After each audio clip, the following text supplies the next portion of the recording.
Halo, kembali lagi dengan Kang Afif di sini. Beberapa waktu belakangan ini semakin sering terdengar istilah-istilah toksik di mana-mana. Mulai dari toxic friends, teman yang toksik, toxic partner, rekan kerja yang toksik, toxic parents, orang tua yang toksik, dan lain-lain.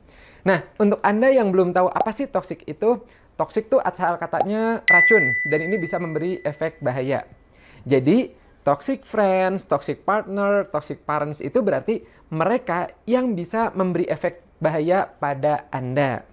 Nah, kalau ini terjadi pada lingkungan Anda, apa yang sebaiknya Anda lakukan? Apakah hadapi, jalani terus, atau eliminasi, hindari? Nah, itulah yang akan kita bahas di video ini. Simak terus, karena dengan melewati lingkungan yang toksik ini, maka akan dapat menyehatkan psikologis Anda.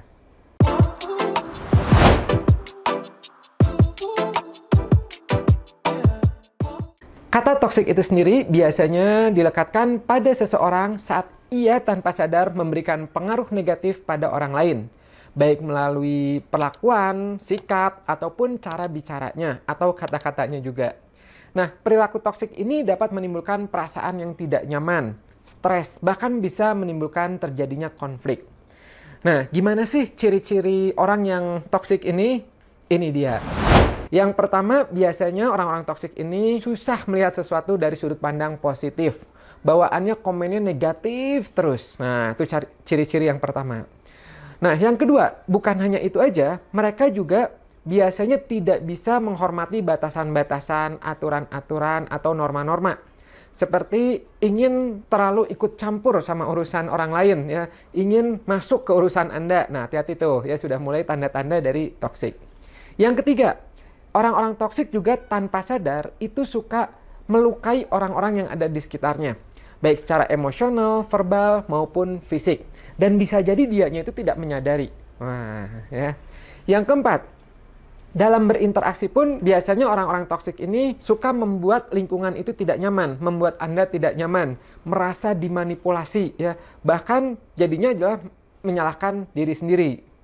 Nah, ketika Anda terus-menerus berhubungan sama orang-orang toksik ini, lama-kelamaan dapat membunuh rasa percaya diri Anda, mengurangi konsep diri Anda, harga diri Anda.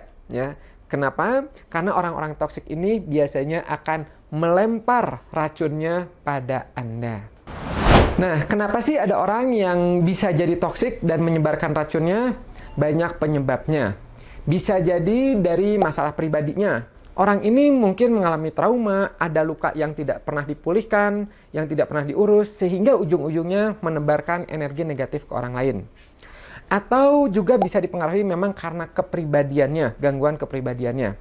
Jadi ketika seseorang memiliki kepribadian toksik, ada kemungkinan orang ini mengalami gangguan kesehatan mental, khususnya gangguan kepribadian atau personality disorder.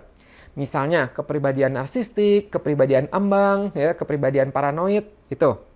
Nah, saat orang dengan gangguan kepribadian ini, misal narsistik, berinteraksi dengan orang lain ini akan merasa bermasalah dengan orang narsistik ini. Sedangkan yang mengalaminya itu biasanya dia merasa baik-baik aja, ya, atau tidak ada masalah. Gitu. Nah, jika Anda ingin mengetahui apa saja nih ciri-ciri orang yang narcissistic disorder ini, itu sudah dibahas ya. Anda bisa menontonnya di sini, ya, di sini pencet. Oke, kemudian yang ketiga, bisa juga dipengaruhi oleh pola asuh orang tua. Nah, orang yang tumbuh di lingkungan yang serba susah, yang keras, ya, yang nggak oke, ya gitu, itu juga bisa menyebabkan menjadi toksik. Bisa karena imitasi, ya, modeling, dan sebagainya. Untuk ini juga sudah dibahas ya, tentang pola asuh orang tua yang toksik, yang bisa membunuh percaya diri anak secara tidak langsung. Nah, ini dia ya videonya. Nah, untuk Anda, coba deh perhatikan lagi di sekitarnya Anda. Apakah ada yang tanpa disadari ternyata toksik? Misal, lingkungan sekitar, seperti tempat kerja atau tempat tinggal yang sering terjadi pertengkaran, perdebatan tanpa akhir, saling argumen, suka ngomongin atasan atau rekan kerja lain secara negatif. Atau Anda juga bisa perhatikan coba hubungan Anda dengan pasangan Anda, ya, pacar misalnya. Ya. Nah, ini juga bisa menjadi toksik saat Anda hanya menjalankan apa yang diinginkan oleh pasangan Anda tanpa Anda bisa merasa menjadi diri Anda sendiri. Misal, pasangan yang terlalu menuntut, yang terlalu posesif, yang terlalu mengukung, dan lain-lain. Teman. Nah, coba Anda perhatikan lagi ya teman-teman Anda satu persatu. Kalau ada salah satu teman Anda yang sifatnya itu toksik seperti benalu ya.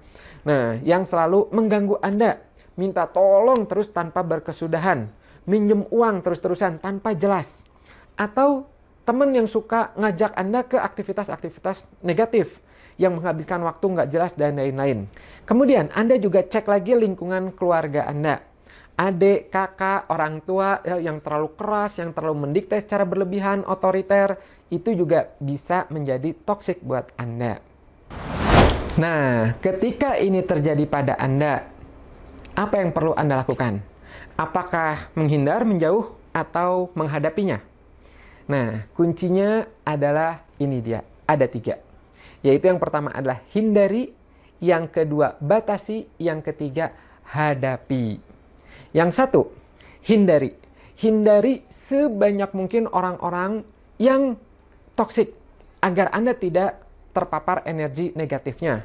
Misal, teman, rekan kerja, lingkungan, dan lain-lain. Sebisa mungkin hindari.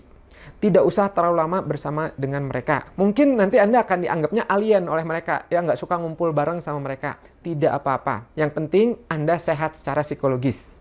Ingat ya, yang namanya toksik, racun, ya, awalnya kelihatan nggak apa-apa dan nggak kerasa. Tapi lama-kelamaan, ini akan masuk ke dalam diri Anda dan bisa mempengaruhi Anda.